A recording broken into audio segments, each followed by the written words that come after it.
ખબર રાજ્યના પોલીસ વડા બન્યા છે જીએસ મલિક। અમદાવાદના પોલીસ કમિશનર મલિક હવે રાજ્યના પોલીસ વડા બની ચૂક્યા છે। Doctor KLN Rao incharge police વડા હતા। રાજ્યમાં કાયમી ડીજીપી તરીકેની મલિકની નિમણૂક થઈ છે। 1993 બેચના IPS અધિકારી છે જીએસ મલિક અને કચ્છમાં ESP તરીકે જીએસ મલિકે કરી હતી કરિયરની શરૂઆત। BSF CISF ADG રહી ચૂક્યા છે જીએસ મલિક। મૂળ હરિયાણાના જીએસ મલિક રાજ્યના નવા DGP। આ ઉપરાંત CID ક્રાઇમ જેલમાં DG તરીકે પણ યથાવત છે। અમદાવાદ શહેરને પણ હવે નવા પોલીસ કમિશનર મળશે। ઘણા સમયથી ચર્ચા ચાલી હતી કોણ બનશે, પણ આખરે મૂળ હરિયાણાના જીએસ મલિક રાજ્યના નવા DGP। અમદાવાદ પોલીસ કમિશનર રેસમાં પણ 3-4 નામો છે। આ સ્થિતિની વચ્ચે ચલો આપણે પહોંચી ઉદય રંજન પાસે। ઉદય, સતત આપ આ જે બીટ કરો છો પોલીસ ખાતાને, સતત વર્ષોથી જોવો છો, જાણો છો, જીએસ મલિક રાજ્યના પોલીસ વડા બન્યા છે, એની પાછળ શું કારણ માનવામાં આવી રહ્યું છે ઉદય? જનક, સૌથી પહેલાં 1993 બેચના જે છે IPS છે અને જીએસ મલિકે ભૂતકાળમાં તો ઘણા સારા કામ કર્યા છે, પરંતુ વર્તમાનની અમદાવાદ શહેર પોલીસ કમિશનર તરીકે જ્યારે હતા ત્યારના જ કામોની આપણે ખાસ કરીને વાત કરી તો જનક, તમે જોયું છે કે એક ગુનાખરીના આંકડાઓ જે છે એ ક્યાંક ને ક્યાંક જે આ વર્ષોમાં જ્યારે અમદાવાદ શહેર પોલીસ કમિશનર બન્યા ત્યારથી લઈને ઘટવાની શરૂઆત થઈ હતી અને ઘટ્યા પણ હતા।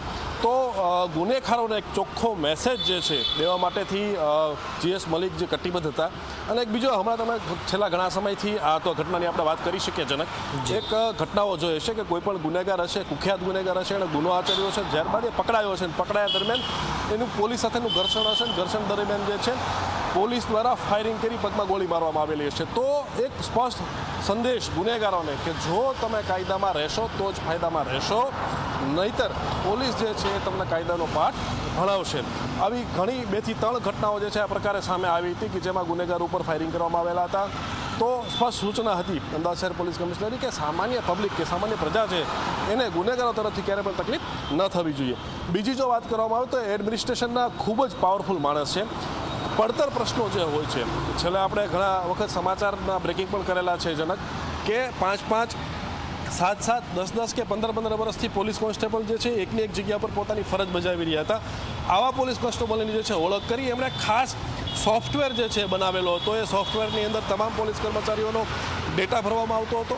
સાથે જ તેણે નવી પદ્ધતિ પણ શરૂ કરી હતી કે જે પોલીસ કર્મચારી છે એને બદલાવવું છે તો એમની બીજી સામેની 3 પસંદગીની જગ્યાઓ કઈ છે એ એમને કહેવાની હોય છે। એના માટેનું એક આખો અભિપ્રાય લેવામાં આવતો હોય છે। તો એ આખો ડેટા અંદર મૂકી એ પ્રમાણે આ પોલીસ કોન્સ્ટેબલની બદલી જે છે એણે કરેલી હતી। આ બધા કામો કરતાની સાથે સાથે ઘણા બધા પડકારો પણ આવ્યા હતા, કારણ કે જે અમુક પોલીસ કોન્સ્ટેબલો જે ચુનિંદા હોય, અમુક કામગીરીને લઈને નિષ્ણાંત હોય, તો એની પણ બદલી થઈ જતી હતી। ત્યારે અમદાવાદ શહેર પોલીસ કમિશનર, આપણે એમની સાથે વાતચીત કરતા કે સાહેબ આટલી બધી બદલી તમે કેમ કરી? ત્યારે કહી રહ્યા હતા કે બીજા નવા લોકોને પણ ક્યાંક ને ક્યાંક આમાં ચાન્સ મળે, એ નવું કામ શીખે અને નવી પદ્ધતિ સાથે કામ કરવાનો આખું જે છે કેળવે સ્વભાવ। સાથે જ બીજી જો વાત કરવામાં આવે તો એમનો બાળકો પ્રત્યેનો પ્રેમ જે છે એ પણ હતો। જે પોલીસ કમિશનર બનતાની સાથે જ તે એમણે અમદાવાદની અંદર દરેક પોલીસ સ્ટેશન પ્રમાણે એક સમર કેમ્પનું આયોજન કરેલું હતું। એના પાછળનો એનો આશય એવા પ્રકારનો હતો જનક કે બાળકો અત્યારે ટેકનોલોજી તો સાથે જોડાયા છે, પરંતુ મોબાઈલની આદત જે છે એ પણ પડી રહી છે અને મોબાઈલની આદત ન પડે એ માટેથી ગ્રાઉન્ડની અંદર ખાસ રમે, શારીરિક અને માનસિક વિકાસ જે છે કેળવે। આ સમર કેમ્પની અંદર અલગ અલગ કાર્યક્રમો જે છે રાખવામાં આવતા હતા, જેમાં ચિત્રકલાથી લઈ રમતગમતનું પણ જે આયોજન કરવામાં આવતું હતું। બીજી મહત્ત્વની વાત કરવામાં આવે એમના કામગીરીની તો તાજેતરમાં તે છેલ્લા 12 અઠવાડિયાથી એક એમણે કાર્યક્રમ શરૂ કરેલો હતો જનક, જેની અંદર અમદાવાદ શહેરના 100 પોલીસ કોન્સ્ટેબલો એમણે પસંદ કરેલા હતા કે જેમનું શરીર વધારે હોય, જેમનું વજન વધારે હોય, અથવા ડાયાબિટીસ હોય, અથવા કોલેસ્ટ્રોલ હોય, તો આવા પોલીસ કોન્સ્ટેબલોને પસંદ કરી એણે એક આખું વોટ્સઅપમાં ગ્રુપ બનાવેલું હતું। ગ્રુપની અંદર પોતે ડાયટ પ્લાન આખો આપતા હતા। એ ડાયટ પ્લાન પ્રમાણે આ જેટલા પણ મોટાભાગના પોલીસ કર્મચારીઓ હતા એમનું વજન પણ ઓછું થયું, ડાયાબિટીસ પણ ઓછું થયું અને કોલેસ્ટ્રોલ પણ ઓછું થયું હતું। તો આ પ્રકારે ફિટ ખાખીનું અંતર્ગતમાં કાર્યક્રમની અંતર્ગત એને પણ ખૂબ સારી સફળતા મળી હતી અને એક એમણે એક મેજિક જ્યુસ પણ બનાવેલું હતું જે દરેક અધિકારી અને કર્મચારીને પોતે કહેતા હતા કે આ પ્રકારે જેમાં અલગ અલગ શાકભાજી જે છે અને ફ્રૂટનો મિશ્રણ કરી અને મેજિક જ્યુસ જે છે પીવું જોઈએ દિવસમાં એક વખત, જેના કારણે પણ પોતે સ્વસ્થ રહી શકે. તો આવી અલગ અલગ પ્રકારની કામગીરીથી એ વખણાયેલા છે. બિલકુલ બિલકુલ, આ એક મહત્વપૂર્ણ જાણકારી ઉદય આપી છે ને ઉદય, આપનો આભાર. આપણી પાસે ફરીથી આવીશું. તો રાજ્યને હવે નવા ડીજીપી બન્યા છે, પડકારો ગણાવે છે પણ જે કામ કરે છે અને પરિણામ મળે છે અને હવે ગુજરાત એમના શિરે છે, ગુજરાતની સુરક્ષાની જિમ્મેદારી એમના શિરે છે.